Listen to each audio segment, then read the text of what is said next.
Hi hello ನಮಸ್ತೆ, ನಾನು ನಿಮ್ಮ ಗಗನ. ನಿನ್ನೆ ವಿಡಿಯೋ ನೋಡಿದ್ರೆ ನಿಮಗೆ ಗೊತ್ತಾಗಿರುತ್ತೆ, ಅಮ್ಮ ಒಂದು ಫಂಕ್ಷನ್ಗೆ ಹೋಗಿದ್ರು, ಹಾಗಾಗಿ ಓಲೆ ಎಲ್ಲ ಬಿಚ್ಚಿಡ್ತಾ ಇದ್ರು. ಆಮೇಲೆ ಗಿಡದಲ್ಲೇ ಬಿಟ್ಟಿದ್ದು ಹೂವು ಎಲ್ಲ ನಾನು ಕೂಡ ಕಿತ್ಕೊಬಂದು ದೇವ್ರ ಫೋಟೋಗಳಿಗೆ ಎಲ್ಲರಿಗೂ ಹೂವನ್ನ ಇಡ್ತಾ ಇದ್ದೆ, ಯಾಕಂದರೆ ಇವತ್ತು ವಾರ ಹಾಗಾಗಿ. ಆಮೇಲೆ ನಾನೇ ಇವತ್ತು ಹೊಸ್ಲಿಗೆ ಅರಿಶಿನ ಎಲ್ಲ ನೀಟಾಗಿ ಸಾರಿಸಿ ಚೆನ್ನಾಗಿ ರಂಗೋಲಿ ಎಲ್ಲ ಬಿಟ್ಟು ಹೂವು ಎಲ್ಲ ಇಟ್ಟಿದ್ದೆ. ಆಮೇಲೆ ಕಸ ಹೊಡೆದನ್ನೆಲ್ಲ ಸಾರಿಸಿ ಎಲ್ಲ ಕೆಲಸ ಮುಗಿಸಿ ಅಮ್ಮ ಕೂಡ ಸ್ವಲ್ಪ ಹೆಲ್ಪ್ ಮಾಡಿದ್ರು. ದೇವ್ರ ಪೂಜೆ ಕೂಡ ಆಯಿತು ಫ್ರೆಶ್ ಅಪ್ ಆದಮೇಲೆ. ಆಮೇಲೆ ಟಿಫನ್ಗೆ ಇವತ್ತು ಹೋಟೆಲಿಂದ ಇಡ್ಲಿ ವಡೆ ತರಿಸ್ಕೊಂಡಿದ್ದೆ, ಸೊ ತಿಂದಿದ್ದಾಯಿತು. ತಿಂದಾದ್ಮೇಲೆ ಅಮ್ಮ ಮಾವಿನ ಹಣ್ಣು ಕೂಡ ಕಟ್ ಮಾಡಿದ್ರು, ಅದನ್ನ ಕೂಡ ತಿಂದು ಸ್ಕೂಲ್ ಹತ್ರ ಹೋಗಿದ್ವಿ, ಸ್ವಲ್ಪ ಕೆಲಸ ಇತ್ತು ಅಲ್ಲಿ ಅಂತ. ಅಲ್ಲಿ ಹೋಗಿದ್ದ ಕೆಲಸ ಎಲ್ಲ ಮುಗಿಸ್ಕೊಂಡು ಸೀದಾ ಮನೆ ಕಡೆ ಬಂದ್ವಿ.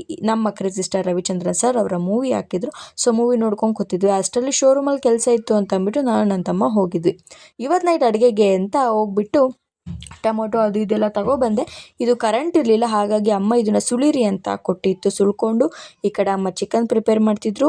ಇವತ್ತಿನ ಕಥೆ ಇಷ್ಟೇ, ಮತ್ತೆ ಸಿಗ್ತೀನಿ, ಅಲ್ಲಿವರೆಗೂ ನೋಡ್ತೀರಿ, ಬಾಯ್.